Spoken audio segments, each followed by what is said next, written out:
Empezamos la semana pasada, hermanos, con una serie sobre el libro de Proverbios, unas enseñanzas sobre el libro de Proverbios. La semana pasada estuvimos hablando sobre la sabiduría en general. Pues todas estos estudios, el punto es de encontrar más sabiduría de Dios para aplicarlo a nuestra vida. Pero la semana pasada específicamente estuvimos hablando un poco más sobre la búsqueda de la sabiduría. Entonces hablamos de la conclusión, la gran conclusión de la semana pasada, hermanos, fue que Dios es la fuente de la sabiduría. En Él buscamos la sabiduría, ¿verdad? Y distinguimos lo que no es la sabiduría también. Hoy, hermanos, vamos a hablar un poco más vamos a hablar más de esta serie, y específicamente vamos a estar hablando del orgullo. La semana pasada dijimos que íbamos a estar hablando sobre el orgullo, las relaciones, los pensamientos, los sentimientos, cada tema cada semana, y hoy vamos a hablar del problema del orgullo. Y hay personas, hermanos, que dicen que es mejor aprender una lección a la mala, por decirlo de alguna manera, ¿verdad? Es decir, que hay lecciones que uno aprende llevándose un golpe en la vida, ¿verdad? Es decir, por más que alguien nos dice, nos explica una situación o nos dice no hagas esto o sí haz esto, a veces los seres humanos no escuchamos, ¿verdad? Y necesitamos como llevarnos una lección en la vida para poder aprender cierto tema. Yo creo, hermanos, que este tema del orgullo es un tema que necesitamos aprender por la buena, ¿verdad? Es un tema que necesitamos no esperar a que sea por las malas, porque es un tema de verdad muy importante. No sé si a usted alguna vez le ha pasado esto, estoy seguro que le ha pasado esto alguna vez, que alguien te dijo no hagas esto, a lo mejor cuando éramos niños o cuando éramos adolescentes, nos dijo no lo hagas, y lo hiciste y pasó algo malo y dices tú, ¿verdad? No, pues tenía razón mi papá, o tenía razón mi mamá, o tenía razón la persona que me lo dijo. Si hubiera escuchado, si hubiera hecho caso por la buena, no me hubiera pasado eso. Entonces, quizá eso es algo que no nos debe pasar con el orgullo, porque las consecuencias del orgullo son tremendas, ¿verdad? Son muy grandes. 5 cosas, hermanos, que vamos a ver rápidamente sobre el orgullo. Número 1, ¿qué es el orgullo? Miren lo que dice Proverbios, y de nuevo voy a estar citando, hermanos, varios pasajes en Proverbios, y si usted solamente quiere escucharlos, puede escucharlos, yo los voy a estar leyendo. Si usted quiere buscarlos y acompañarme con su Biblia, también puede hacerlo, pero si usted quiere sentarse nada más y escucharlos, préstele atención, yo los voy a estar leyendo como para que usted no esté de allá para acá en su Biblia. Si usted quiere buscarlos, también está bien. Mire lo que dice Proverbios 26:12. Y la primera pregunta, hermanos, es ¿qué es el orgullo? Porque a veces utilizamos la palabra orgullo, decimos esa persona es orgullosa, o el orgullo. ¿Y qué es realmente desde la perspectiva de Proverbios el orgullo? Mire lo que dice Proverbios 26:12. Dice hay más esperanza para los necios que para los que se creen sabios, ¿verdad? Y dice el 11, dice voy de adelante para atrás, así como el perro vuelve a su vómito, el necio repite su necedad. Hay más esperanza para los necios que para los que se creen sabios, para los orgullosos, dicen algunas otras versiones. Hay más esperanza para los necios que para los orgullosos, ¿verdad? ¿Qué es ser orgulloso? ¿Qué es el orgullo, hermanos? Y el diccionario lo define como una imagen o un concepto de superioridad o autosuficiencia, o un concepto de superioridad que nos lleva, fíjese bien, nos lleva a la autosuficiencia demostrado en nuestras palabras o en nuestra conducta. Fíjese cómo estos dos conceptos están conectados, hermanos. ¿Qué es el orgullo? ¿Qué significa ser orgulloso? Tener un concepto de superioridad que se demuestra en la autosuficiencia, ¿verdad? Entonces, Proverbios, hermanos, en los muchos versículos que hay sobre el orgulloso, no se refiere, hermanos, a lo que conocemos hoy como el presumido. No se refiere al presumido, se refiere al autosuficiente. ¿Se fija la diferencia? Obviamente que ser presumido o ser vanaglorioso, todo eso a lo mejor es un problema también, pero es un problema aparte. En Proverbios, el principal problema del orgullo, hermanos, es la autosuficiencia. El decir, yo no necesito de nadie. Personas que a lo mejor son independientes. Fíjese, hermanos, hoy en nuestra sociedad, ¿a quienes admiramos? Y si usted se pone a pensar, hermanos, usualmente sentimos una admiración por aquellas personas que no necesitan de los demás, ¿verdad? Mi esposa es maestra de kinder y ella siempre platica que una de las cosas que resaltan mucho en el kinder es el niño que no necesita ayuda, ¿verdad? El niño que, como quizá en esta sociedad o en el mundo en el que vivimos hoy en día, desde muy pequeños se les va inculcando la idea de que entre más autosuficientes son, es mejor, ¿verdad? Entre más autosuficientes son ellos, es mejor. Entonces, hoy en día, hermanos, hace 40 años, quizá una mujer, por ejemplo, que dijera, ¿sabe qué? Yo vivo sola, trabajo y tengo mi casa y vivo sola, a lo mejor en la sociedad de hace 30 años o 40 años iba a ser vista como rara, ¿verdad? Iba a ser vista como algo raro. ¿Por qué vives sola? ¿Por qué no te has casado? ¿Verdad? Hubiera sido algo así. Hoy en día, hermanos, vivimos en una sociedad en donde este tipo de personas a lo mejor son resaltadas, ¿verdad? Son admiradas y dicen, es independiente, no necesita de nadie, ¿verdad? Y a lo mejor por eso estas personas de hoy en día, quienes sus abuelos vivieron en otra etapa, cuando los ven les dicen, oye, ¿por qué no te has casado, hijo? ¿Por qué no te has casado, hija? ¿Verdad? Porque a lo mejor era otra sociedad. Y hoy en día, hermanos, hemos aprendido a admirar o a tomar como un ejemplo a las personas que no necesitan de los demás. ¿Y sabe cuál es el problema de no necesitar a los demás? Porque a lo mejor tener un estilo de vida de esa forma no es ningún problema, pero ¿sabe cuál es el problema con no necesitar a los demás? El problema, hermanos, es lo que menciona el Salmo capítulo 10, verso 4, que dice que cuando no necesitamos a nadie, no necesitamos ni a quién, ni a Dios. Ese es el problema del orgullo, hermanos.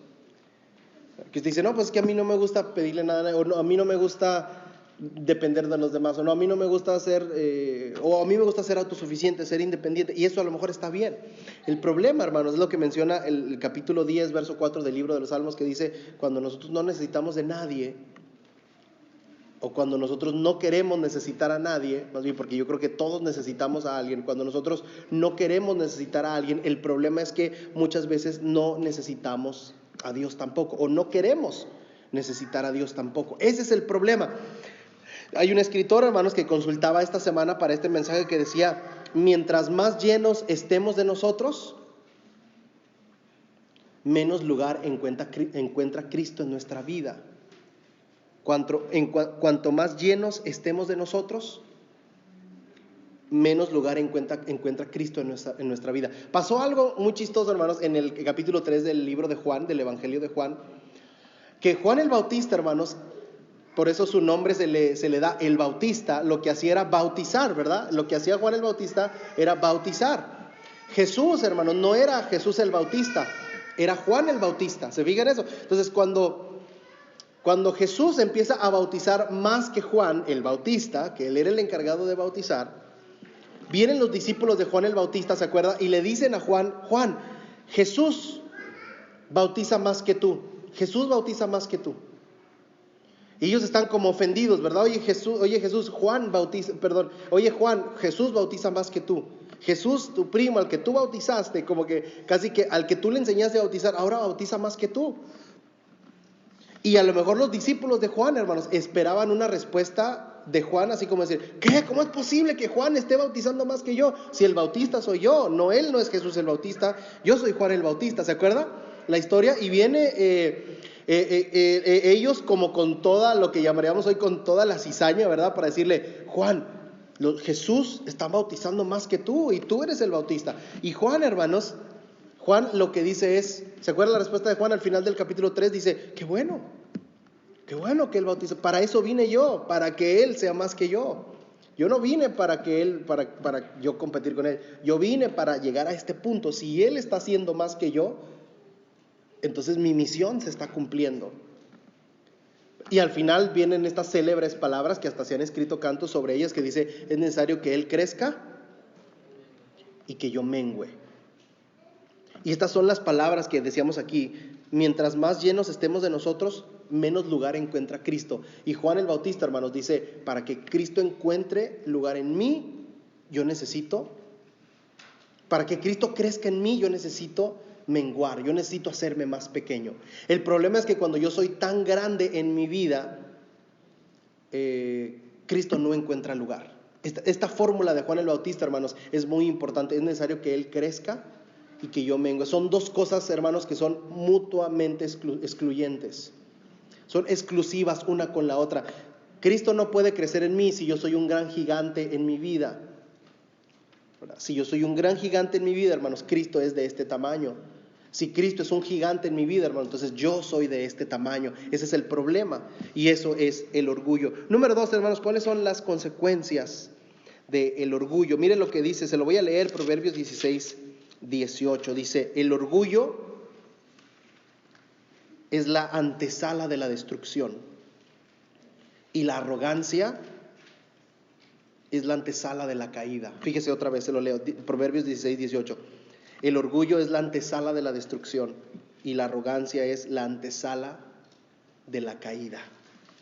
Porque, hermanos, esto yo se lo he dicho a usted una y otra vez en predicaciones, en clases, y le hemos comentado, hermanos, que el problema en sí, hermanos, no es que el hombre cometa errores.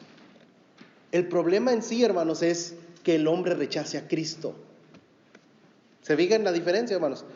El problema no es que el hombre, usted cometa pecado. Obviamente esto no es una licencia para pecar, hermanos. No se vaya diciendo, hermanos, digo que podíamos pecar, porque ese no es el problema. No, hermanos, no.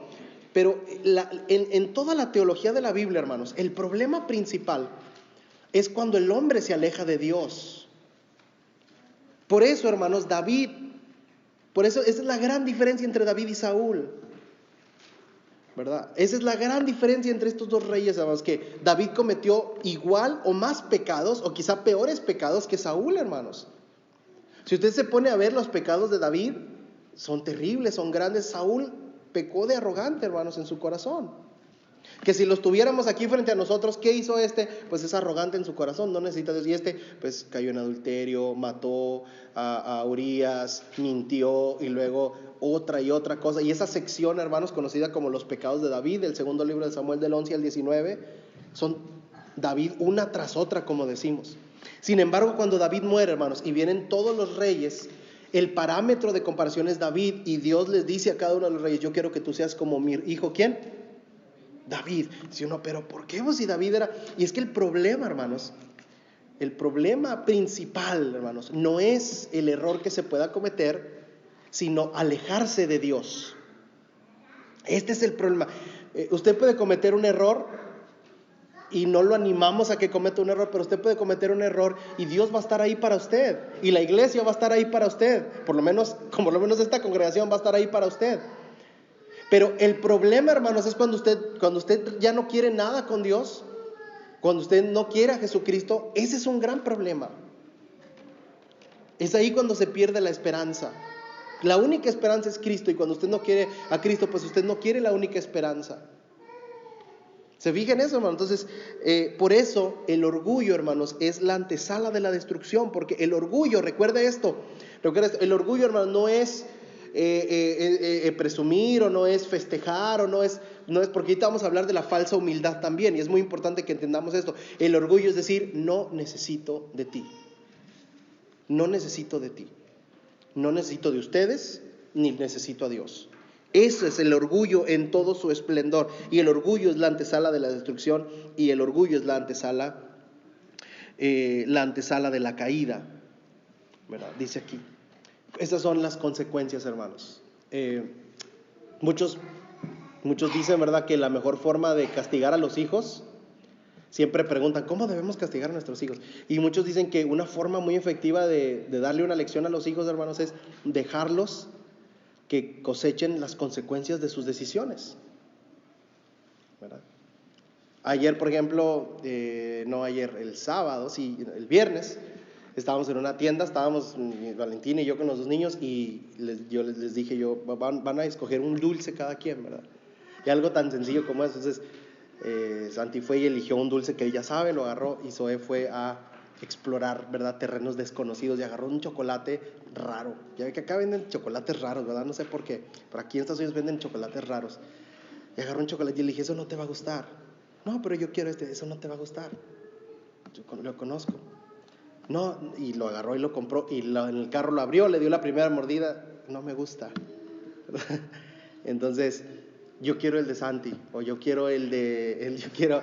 Entonces, en ese momento uno puede decir, bueno, mira, con tal de que se calle, o con tal de que ya no moleste más, o con tal de que simplemente que lo tenga, le compro otro, ¿verdad? Pero en situaciones tan sencillas y a lo mejor tan tontas y cotidianas como esa, decir, tú elegiste ese y ahora te vas a quedar con ese, es efectivo, ¿verdad? Dicen muchos, el dejar que los hijos cosechen las consecuencias de sus actos. Ahora, todo esto para hablar de las consecuencias del orgullo, hermanos, de cuando nosotros nos alejamos de Dios, cosechar las consecuencias de nuestros propios actos.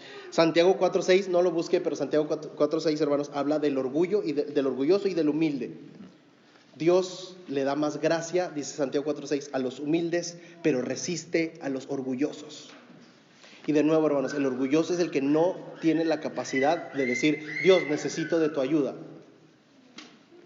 Santiago 4:6. Ahora, fíjese bien, piense un momento conmigo, hermanos, ¿qué es resistir? ¿Qué significa cuando Santiago dice, Dios resiste al orgulloso? Dios resiste al que es incapaz de reconocer. ¿Qué significa resistir? Otras versiones de la Biblia, hermanos, más antiguas, dice, Dios evita al orgulloso. Oiga, hermano, pero en la retórica evangélica, en el lenguaje evangélico, siempre nos enseña que Dios acepta a cualquiera. Pero dice Santiago 4:6 que Dios evita al orgulloso. ¿Usted le ha pasado alguna vez que va por la calle? No sé si le ha pasado eso. A mí me ha pasado que va por la calle y se encuentra a alguien pero no lo quiere saludar. ¿Le ha pasado eso alguna vez, hermano? Va por la calle usted, se encuentra a alguien y se hace así como que no lo quiere saludar, ¿verdad? Quizá en Memphis no pasa mucho, hermano. A mí no me ha pasado mucho en Memphis que me encuentro conocidos. Pero, por ejemplo, en Torreón, en la ciudad, hermanos, que hay tantas congregaciones, uno va al centro y de ley se va a encontrar a un hermano, ¿verdad? Y hay hermanos que, hermano, ¿cómo está, hermano? Así de una esquina a otra, ¿verdad? Y hay un predicador muy famoso ahí en Torreón que es muy bueno para hacer eso, ¿verdad? Que siempre los hermanos se ofenden con él porque se lo encuentran y el hermano no lo saluda, ¿verdad? O cambia de ruta y camina, ¿verdad? Y va por otro lado y la gente, no, me encontré al hermano fulano y no me saludó, ¿verdad? Entonces, a lo mejor, ¿por qué usted evita a una persona? A veces no trae ganas de saludar, está bien, es válido, usted anda ahí en pijama en Kroger, no quiere saludar, está bien. Simplemente no trae ánimos y a lo mejor le debe dinero o qué sé yo, ¿verdad? No quiere saludarlo. Por alguna razón usted evita a alguien, usted le saca la vuelta. Y este es el concepto, hermanos, cuando Santiago 4:6 dice que Dios evita al orgulloso. ¿Se fija, hermanos? O sea, ¿se puede usted imaginar a Dios diciendo, yo hoy no traigo ganas de verlo? Como que no es un concepto de Dios que tenemos, ¿verdad? Hoy como que no traigo ganas de saludar a Juan. ¿Por qué? Porque es muy orgulloso, ¿verdad? Si me lo encuentro, ahí le voy a sacar la vuelta, ¿verdad? Imagínense, hermanos, Dios diciendo estas palabras. Y fíjese, hermanos, fíjese cómo estas palabras, fíjese bien, estas palabras nunca son aplicadas para el pecador. Al contrario, hermanos, Jesús iba y los buscaba. Estas palabras son aplicadas para el orgulloso. Para el orgulloso. Número 3, hermanos, el contraste. Entonces vimos número 1, que es el orgullo. Número 2, cuáles son las consecuencias. Dios nos evita. Número 3, el contraste. Proverbios 11, capítulo 11, versículo 2, dice, el orgullo lleva a la deshonra, no solamente a la destrucción, sino a la deshonra. Pero, y aquí marca un contraste, pero el humilde tiene sabiduría. Proverbios 11:2. El orgullo lleva a la deshonra, pero el humilde encuentra la sabiduría. ¿Qué es la humildad, hermanos? Tener una opinión de nosotros moderada, coherente, porque tampoco humilde, hermanos, y esto es aquí algo que tenemos que recordar y mencionar. Hay una falsa humildad, hermanos, ¿verdad? Hay un libro, hermanos, muy famoso en América Latina que se llama Las Venas Abiertas de América Latina. Las Venas Abiertas de América Latina se llama este libro muy popular, muy conocido, Las Venas Abiertas de América Latina, y el escritor habla de la naturaleza del latino. Y ese libro explica mucho por qué los gobiernos de izquierda son tan populares en América Latina. ¿verdad? Por la falsa humildad. Porque vemos a un candidato, fíjese hermanos, fíjese nada más, vemos a un candidato que anda vestido, lo que llamaríamos nosotros humilde, que se relaciona con lo que llamaremos nosotros en México, con la raza, que va y come de cualquier lugar y decimos, ese es un candidato humilde. Este libro de las venas abiertas habla como de la vena revolucionaria izquierdista que tenemos, hermanos. Y este libro también habla de cómo exaltamos al pobre y decimos, qué bueno es él, porque es pobre, ¿verdad? Quizá no es un pensamiento que a lo mejor nosotros tenemos, pero en general en nuestra cultura, hermanos, es un pensamiento con el que vemos a alguien que es pobre y decimos, es una familia muy humilde. No necesariamente, hermanos, no necesariamente. Entonces existe lo que es la falsa humildad, o sea, eso no es humildad, ¿verdad? Eso no es humildad. Humildad, hermanos, es la pobreza de espíritu. Humildad, es decir, la humildad, hermanos, es reconocer hasta dónde puedo yo llegar. ¿Nunca le ha pasado a usted, hermano? Bueno, a los que estamos casados, hermanos, que a lo mejor discutió con su esposo. A mí no me ha pasado, pero a Valentina sí le ha pasado. Entonces, que discutió con su esposa, no, es broma. Discutió con su esposa o discutió con su esposo y usted anda buscando algo que usted sabe que ella sabe dónde está, pero usted prefiere no encontrarlo antes de preguntarle. ¿Nunca le ha pasado eso? O simplemente puede encontrar algo preguntando y no pregunta por el orgullo. O sea, prefiere irse antes que preguntar. ¿Nunca le ha pasado que está en una tienda usted y usted dice, no, pues no hablo bien inglés, ¿verdad? Híjole, pero me anda del baño, ¿dónde estará el baño aquí, verdad? Y, hello, me go to the bathroom, ¿verdad? Dice, no pregunto, me aguanto y me voy, ¿verdad? Así que por el orgullo de no preguntar. La pobreza de espíritu, hermanos, es tener la capacidad de decir, yo no puedo hacerlo solo, yo necesito preguntar, y estamos hablando de cosas más importantes como nuestro espíritu, de poder depender de Dios. Por eso, hermanos, Mateo 5, Jesús dice, bienaventurados los pobres en espíritu. Es decir, los que dependen totalmente de Dios, porque de ellos es el reino de los cielos, hermanos. ¿Qué es la humildad? Tener la capacidad de decir, yo necesito ayuda, yo necesito de Dios. Y esto, fíjese, déjeme, le confieso algo más. Una cosa que me gusta muchísimo de la Iglesia Católica y que ojalá lo hiciéramos nosotros los evangélicos, es el miércoles de ceniza. Me encanta el miércoles de ceniza de la Iglesia Católica. ¿Alguien alguna vez fue católico e hizo miércoles de ceniza? ¿Sí? Hermanos, el miércoles de ceniza, fuera de la idolatría y de todo eso, el miércoles de ceniza es excelente, hermanos. Porque tú vas a la Iglesia Católica y el sacerdote te pone una cruz. ¿Sí es una cruz o no? Te pone una cruz de ceniza en la frente para recordarte ¿qué? Para recordarte Génesis 3:19, ¿verdad? ¿Qué dice? Del polvo fuiste tomado y al polvo volverás. Entonces, cada persona que va yo he tenido ganas de ir a la Iglesia Católica a un miércoles de ceniza. No me ha dado tiempo, pero imagínense, hermanos, es un gran recordatorio, hermanos, de que tú entras de nuevo, fuera de a lo mejor el ritual y la idolatría que hay y todo eso, que a lo mejor es lo que no nos gusta, pero imagínense, hermanos, ir y que el sacerdote o una persona te ponga tu cruz de ceniza en la frente y te diga, del polvo fuiste tomado y del polvo volverás, y que tú traigas tu cruz de ceniza todo el día, te recuerda que del polvo fuiste tomado y que cada vez te ves en el espejo y no te lo puedes borrar, y que al polvo volverás, hermanos. Esto quiere decir, hermanos, que nos recuerda que no importa cómo te vistas hoy, que no importa cómo es tu cuerpo hoy, que no importa si estás enfermo o sano hoy, que no importa cuánto dinero tengas hoy, todos nosotros vamos a terminar igual. ¿En qué? En polvo. Y esto es un gran recordatorio para nuestro corazón, hermanos, que del polvo fuimos tomados y que porque fíjese, a veces pensamos que las cosas que tenemos, que somos, que nos vestimos, que decimos, que logramos, nos definen. Pensamos que eso nos define en la vida, y a lo mejor recordar este miércoles de ceniza con más frecuencia, hermanos, nos cambiaría un poco la manera de preocuparnos tanto, la manera que tenemos de querer lograr cosas y que estas cosas nos definan. Y al final lo que nos define es que del polvo fuimos tomados y al polvo volverás. C.S. Lewis, el escritor, dice, fíjese, esto me encanta porque dice, la humildad no es pensar que somos menos. Fíjese bien en esto. La humildad, dice C.S. Lewis, la humildad no es pensar que somos menos, es pensar menos en nosotros. ¿Se diga? La humildad no es pensar que somos menos, la humildad es pensar menos en nosotros.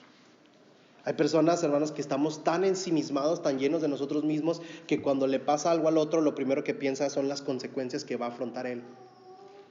Ese es un ejemplo. Vamos a un lugar, vamos de viaje a un lugar y mi vecino, el que va conmigo, vamos 2 carros y el que va en el otro carro se poncha o se descompone el carro, y en lugar de pensar, ya no voy a poder ir porque este se descompuso. No pasa eso en nuestra mente cuando le pasa algo a nuestros hijos, cuando le pasa algo a alguien.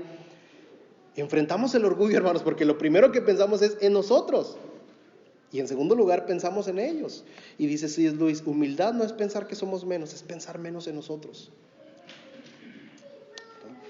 Número 4, hermanos, la recompensa del humilde. Fíjese lo que dice Proverbios 15:33. Proverbios 15:33. El temor del Señor enseña sabiduría, y la humildad precede a la honra. 16:1. Podemos hacer nuestros propios planes, pero la respuesta correcta viene del Señor. Y el versículo 2, la gente puede considerarse pura según su propia opinión, pero el Señor examina sus intenciones. Hermanos, hay una diferencia bien notable entre el reino de Dios y el reino del mundo.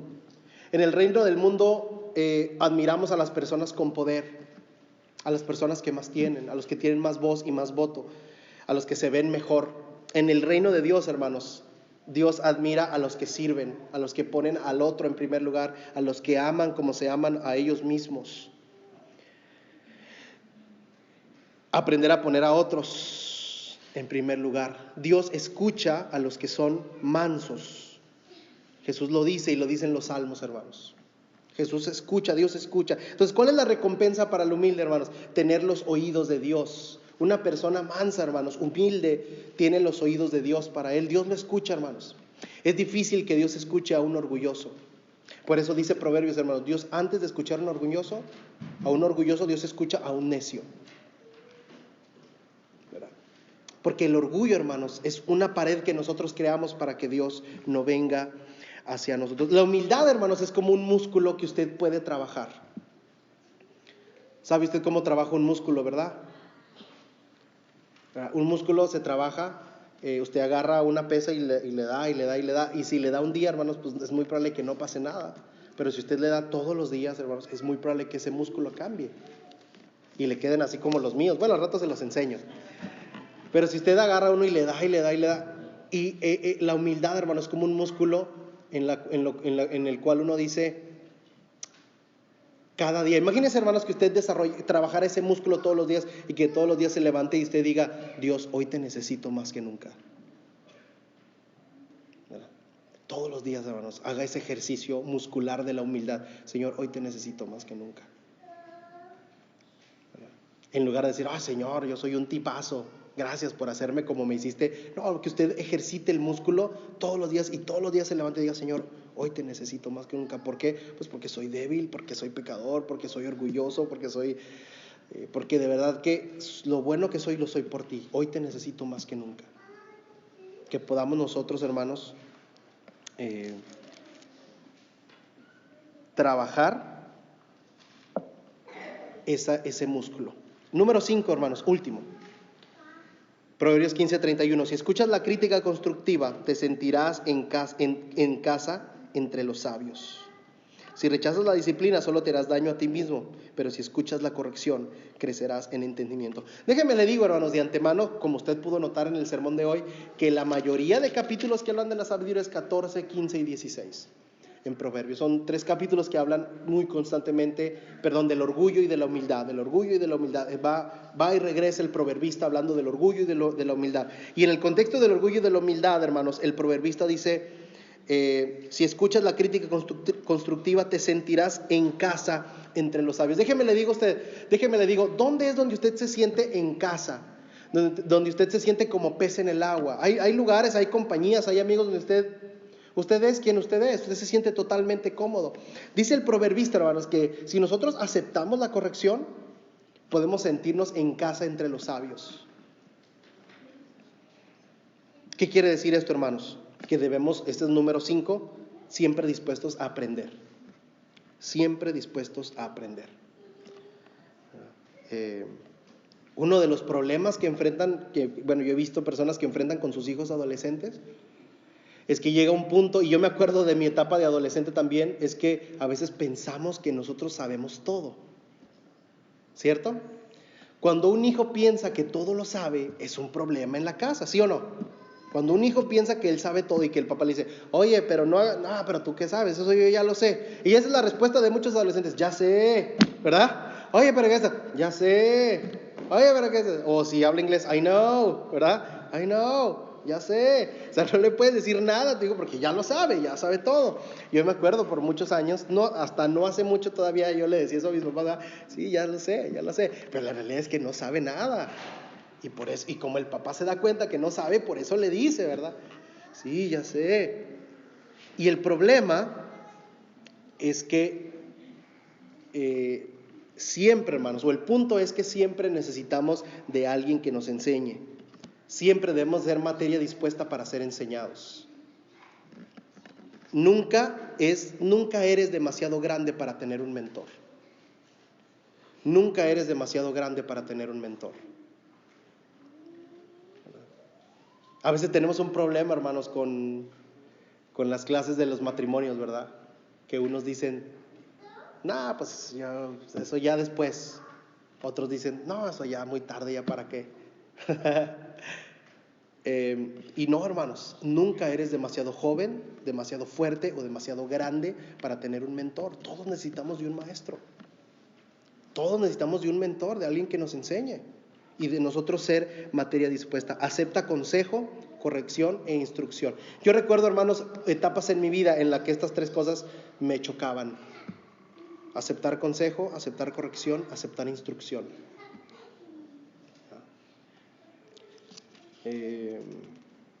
No sé si Valentina se acuerda de eso, pero cuando éramos novios, hermanos, Valentina y yo tuvimos la oportunidad de tener un noviazgo en un ambiente muy bonito, muy saludable, con amigos muy queridos, muy cercanos, y yo creo que fue una etapa en la que ella y yo disfrutamos mucho de nuestro noviazgo, ¿verdad? Gente muy espiritual y muy buena influencia muy cerca de nosotros. Y siempre siempre disfrutamos de eso, pero hubo una ocasión muy cerca de casarnos, que estábamos los dos, ella y yo, con un amigo predicador, ¿verdad? Y él nos dijo, muchachos, ¿les puedo decir algo? Y la mayoría de personas, de predicadores y gente que estaba cerca de nosotros nos decía, ustedes hacen muy bonita pareja, ustedes, me gusta mucho cómo es su relación, o cosas así. Y él una vez se acercó con nosotros, no sé si ella se acuerda, y nos dijo, oiga, muchachos, ¿les puedo decir algo? Sí. Y nos dijo, se los tengo que decir para descansar, pero hay algo que no me gusta en su relación. Hay algo que no me gusta. No les voy a decir qué, pero digo, hay algo que no me gusta. Y nos lo dijo así, ¡pram! Y obviamente yo me quedé serio, a lo mejor no me gustó mucho, Valentina siempre es 1000 veces más receptiva que yo. Y, ok, hermano, gracias, bájese de mi carro, casi, ¿verdad?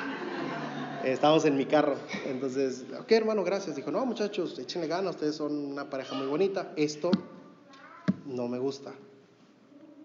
Ok. Y el hermano todavía es amigo de nosotros, ¿verdad? Y esto quiere decir, hermanos, que no siempre es fácil escuchar el consejo, la corrección o el comentario de alguien. Nuestro mecanismo de defensa siempre nos hace pensar, ¿hasta qué le importa? ¿Verdad? ¿Hasta qué le importa? ¿Por qué no va y corrige a los de su casa primero? Etcétera, cosas así, ¿verdad? Pero dice aquí, hermanos, que una persona que acepta la corrección, la instrucción y la enseñanza se siente en casa con los sabios. Esto no es para que usted diga, hoy voy a ir a corregir a fulano. No, esto es para que usted acepte la corrección de otros. Para que usted sea humilde, ¿verdad? Trabaje la humildad. Porque dice, ahorita voy a ir a decirle a Javier unas cosas que pienso de... No es para eso, es para que usted sea más receptivo. Nunca es demasiado tarde para tener un mentor. Busque uno y siga usted ejercitando la humildad. Al final de cuentas, hermanos, al vencer el orgullo y al trabajar la humildad, o la forma más fácil de dominar el orgullo, hermanos, es decir, yo necesito de Dios, necesito de otros y lo quiero externar, ¿verdad? Cuando no necesito de alguien, cuando no soy capaz de decir gracias, cuando no puedo pedir disculpas, es un problema de orgullo en nuestro corazón, hermanos, ¿verdad? Y la humildad, hermanos, es ese músculo que se ejercita cuando decimos, Señor, te necesito. ¿Sí? Vamos a estar de pie, hermanos, vamos a seguir pensando en esto y a cantar una alabanza. Que el Señor les bendiga.